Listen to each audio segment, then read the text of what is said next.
Hello viewers, welcome to my channel. मैं हूं physio Abhijit और आज इस वीडियो में हम देखेंगे फास्ट बॉलर्स के लिए कुछ सिंपल एंकल मोबिलिटी ड्रिल्स जिससे आप अपने स्टिफ एंकल को मोबाइल कर पाएंगे, एंकल की मोबिलिटी को बढ़ा पाएंगे और साथ ही साथ यदि आपकी एंकल मोबिलिटी पहले से ही अच्छी है तो उसको आप मेंटेन कर पाएंगे।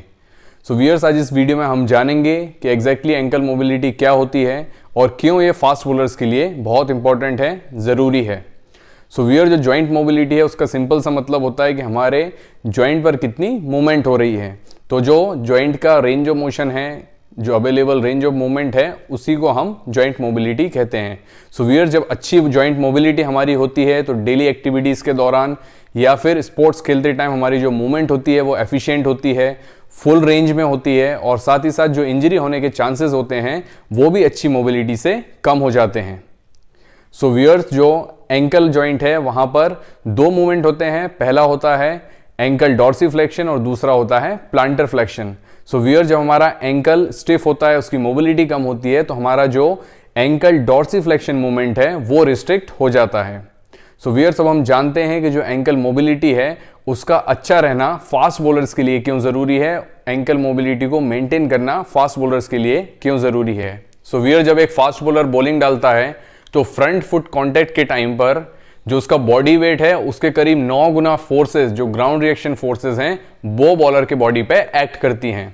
तो यदि आपका जो एंकल है, एक फास्ट बॉलर का एंकल है, वो यदि स्टिफ होगा तो ये जो फोर्सेस हैं वो घुटने, हिप और लोअर बैक पर ट्रांसफर होंगी, जिसके कारण सीरियस इंजरीज होने के जो चांसेस हैं वो काफी ज्यादा बढ़ जाते हैं। इसलिए एंकल यदि आपका मोबाइल होगा, ठीक है, वहां पर मूवमेंट अच्छी होगी, तो इससे क्या होगा, जो फोर्सेस हैं वो काफी सारी जो फोर्सेस हैं वो एंकल पर एब्जॉर्ब हो जाएंगी और जो इंजरी के चांसेस हैं वो कम हो जाएंगे।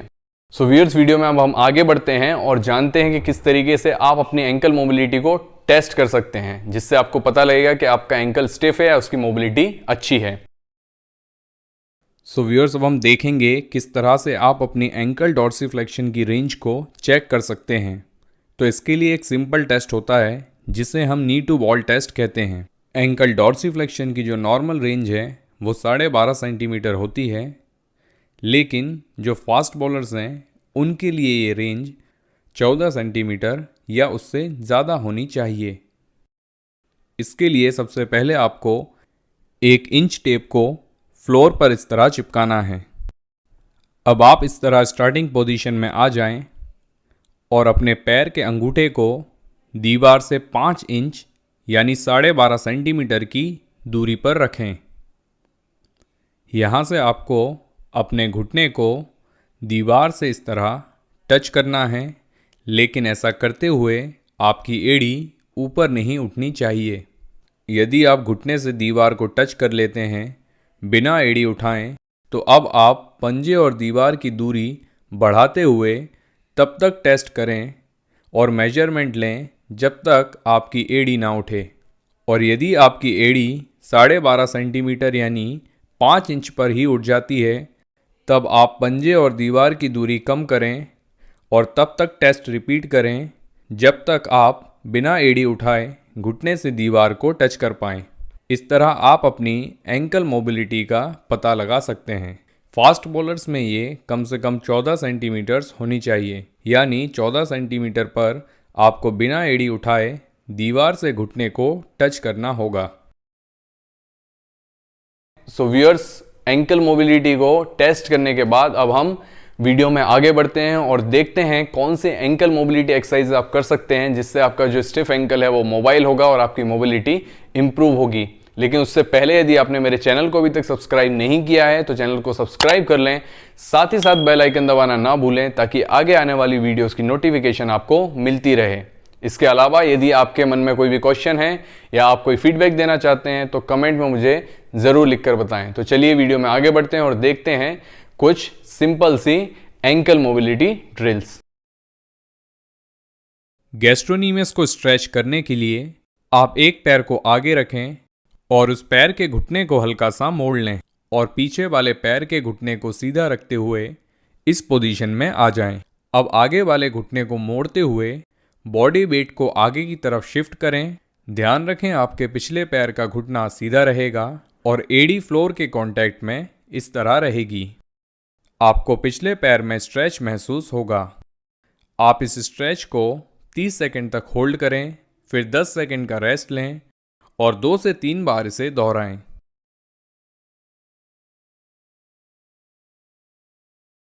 इस स्ट्रेच में हम काफ मसल के सोलियस पार्ट को स्ट्रेच कर रहे हैं। इस स्ट्रेच में आपको दीवार पर अपने पंजे को इस तरह प्लेस करना है। अब अपने घुटने को आप हल्का सा मोड़ लें और बॉडी वेट को आगे की तरफ शिफ्ट करें। इससे हमारे आगे वाले पैर के सोलियस मसल की स्ट्रेचिंग होगी। आप इस स्ट्रेच को 30 सेकंड तक होल्ड करें, फिर 10 सेकंड का रेस्ट लें और 2 से 3 बार इसे दोहराएं।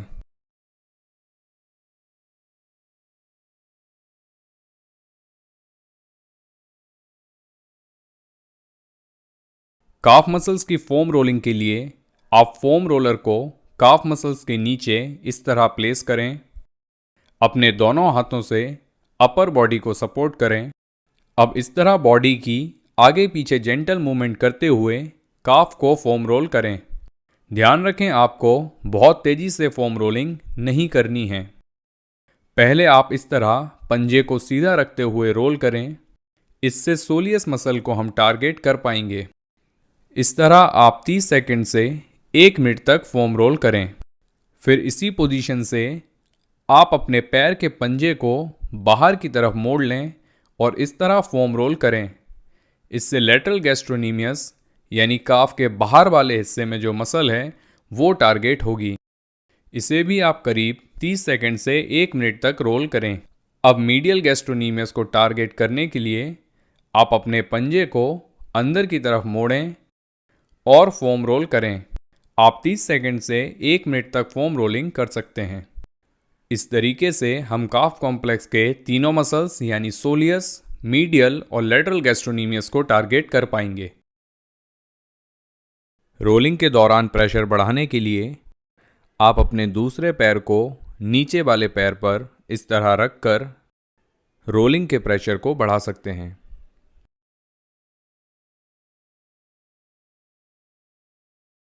यदि जॉइंट रिस्ट्रिक्शन के कारण आपकी एंकल मोबिलिटी कम है तो बेंडेड एंकल मोबिलाइजेशन आपके लिए काफ़ी फायदेमंद होगा, क्योंकि केवल फोम रोलिंग और स्ट्रेचिंग से जॉइंट रिस्ट्रिक्शन कम नहीं होगी। बेंडेड एंकल मोबिलाइजेशन करने के लिए आप अपने पैर को एक बेंच, बॉक्स या प्लेटफॉर्म पर इस तरह रखें। अब बैंड को आप पंजे से ठीक ऊपर इस जगह पर प्लेस करें जहां टेलस बोन होती है। आपको पैर के नीचे वाले हिस्से पर यानी यहां पर बैंड प्लेस नहीं करना है। इस चीज़ का आप ध्यान रखें। पीछे आपको बैंड को इस तरह बांध लेना है। अब इस पोजीशन से अपने घुटने को मोड़ते हुए अपने बॉडी वेट को आगे की तरफ शिफ्ट करें। इससे टेलोक्रूरल जॉइंट मोबिलाइज होगा, जिससे एंकल का जो डॉर्सिफ्लेक्शन मूवमेंट है वो इम्प्रूव होगा। आप इस पोजीशन में 2 से 5 सेकंड तक रुकें। ध्यान रखें, आपको इस मूवमेंट के दौरान अपनी एड़ी को नीचे कांटेक्ट में रखना है। आप इस एक्सरसाइज के 10 से 15 रेपिटेशंस एक बार में कर सकते हैं।